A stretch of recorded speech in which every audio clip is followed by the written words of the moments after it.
नमस्कार। स्वागत है आपका प्रोफेशनल एस्ट्रोलॉजी पर। जैसा कि आप सभी दर्शक जानते हैं, आज बुधवार का दिन है और आज मैं आप सभी के सम्मुख उपस्थित हुआ हूं दी एस्ट्रोलॉजी शो के एपिसोड नंबर 69 को लेकर। दी एस्ट्रोलॉजी शो में मैं आप सभी दर्शकों के द्वारा पूछे गए प्रश्नों के जवाब देता हूं। वो प्रश्न ज्योतिष से संबंधित हो सकते हैं, आपकी जन्म कुंडली की प्लैनेटरी पोजीशन से संबंधित हो सकते हैं, किसी भी तरह का ज्योतिषीय उपाय या कोई भी प्रश्न जो कि आपके मन में हमारी इस ज्योतिष की फील्ड से, ऑकल्ट साइंस की फील्ड से संबंधित उत्पन्न होता है, उन प्रश्नों के जवाब आप मुझसे इस कार्यक्रम के माध्यम से पा सकते हैं। क्या करना होगा आपको अपने प्रश्नों को पूछने के लिए? इसी वीडियो के कमेंट सेक्शन में जाकर के आप अपने नाम के साथ में अपने एक स्पेसिफिक प्रश्न को दे दीजिए। फिर जैसे ही आप अपने प्रश्नों को देते हैं, उन प्रश्नों को सिलेक्ट करके रख लिया जाता है और जैसे ही दी एस्ट्रोलॉजी शो के अन्य एपिसोड्स आते हैं, उन एपिसोड्स में मैं आप सभी दर्शकों के द्वारा पूछे गए प्रश्नों के जवाब को लेकर के उपस्थित हो जाता हूं। यदि आप इस कार्यक्रम को देखते हैं और इस कार्यक्रम के माध्यम से आपका कुछ भी लाभ होता है तो आप इस वीडियो को लाइक करें, साथ ही साथ इस चैनल को सब्सक्राइब करें ताकि इन फ्यूचर जो भी कंटेंट मेरे द्वारा इस चैनल पर अपलोड किया जाता है उसका नोटिफिकेशन आपको मिलता रहे। यदि इस कार्यक्रम के माध्यम से आपका कुछ भी लाभ होता है तो आप इस वीडियो को ज़्यादा से ज़्यादा लोगों के साथ में शेयर करें ताकि और भी लोगों का लाभ हो और भी लोगों के ज्ञान में अभिवृद्धि हो और उसका माध्यम आप सभी दर्शक बने।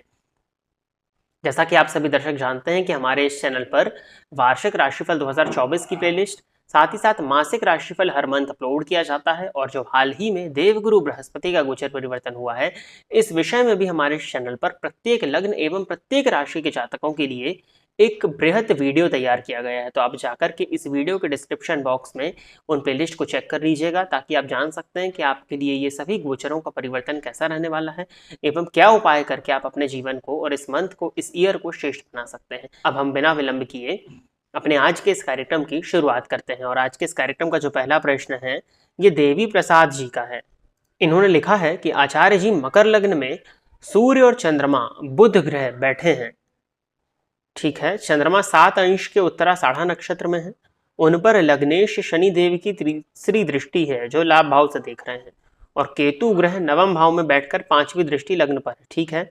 चंद्रमा अमावस्या के पास के हैं, तो क्या लग्नेश की दृष्टि और भाग्येश लग्न में होने से भी चंद्रमा क्या फल प्राप्त होगा? गले में चांदी की चेन पहने हुए हैं। देखिए, लग्नेश की दृष्टि लग्न पर है और भाग्येश के लग्न में होने के चलते आपको कुछ हद तक लाभ तो देखने में मिलेगा, परंतु चंद्रमा के कमजोर होने के चलते, चंद्रमा के लग्न में बैठ करके पीड़ित होने के चलते आपको आजीवन मानसिक अशांति की समस्या देखने में मिलेगी।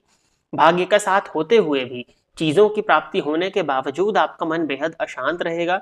डिप्रेशन इत्यादि की स्थिति भी आपके साथ में बन सकती है क्योंकि लग्नगत सूर्य शनि की दृष्टि से दृष्ट है। लग्नगत सूर्य और चंद्रमा की युति पर जो शनि की दृष्टि पड़ रही है वो कहीं ना कहीं मान सम्मान की हानि को भी प्रदर्शित कर रही है और जरूरत से ज्यादा मानसिक अशांति को प्रदर्शित करती है। तो आपको प्रदोष का व्रत करना चाहिए और पूर्णिमा की शाम को चंद्रमा को दुग्ध से अर्घ प्रदान करना चाहिए।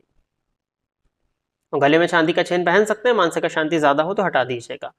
अगला प्रश्न जो है ये लकी जी का है। इन्होंने लिखा है, तुला लग्न की कुंडली में शनि 1 अंश और चंद्रमा 18 अंश की युति नवम भाव में है, ठीक है। तीसरे भाव में सूर्य 4 डिग्री और बुध 23 डिग्री। कुंभ लग्न के नवांश में शनि भाग्य भाव में उच्च के हैं। नीलम पहन सकता हूं, इससे सभी काम में विलंब तो नहीं होगा। तुला लग्न में शनि नवम भाव में बैठे हैं बुध के घर में और बुध तीसरे घर में है, यानी कि बुध से दृष्ट हैं आपके शनि, और नवांश में शनि भाग्य भाव में उच्च के हैं, मतलब कुंभ लग्न का नवांश होगा तभी भाग्य भाव में उच्च के हैं। नीलम पहन सकता हूं, इससे सभी काम में विलंब तो नहीं होगा। देखिए, काम में विलंब तो नहीं होगा, वैसे सूर्य पर शनि की दृष्टि पड़ रही है तो मुझे लगता है कि आपको नीलम पहनने से बचना चाहिए। फिर भी तुला लग्न के आप हैं तो नीलम पहन सकते हैं, विलंब तो नहीं होगा, बट हाँ, पिता के साथ में आपके संबंध जरूर खराब होंगे यदि आप नीलम धारण करते हैं तो। और भाग्य का साथ आपको थोड़ा धीमी गति से प्राप्त होगा। बस ये 2 चीजें हैं, बाकी आप पहन सकते हैं, लेकिन मुझे लगता है कि नीलम पहनने से ज्यादा अच्छा होगा कि आपसे हनुमान जी की आराधना कराई जाए। हनुमान जी की आराधना करना आपके लिए कहीं ज्यादा बेनिफिशियल मैं देखता हूँ।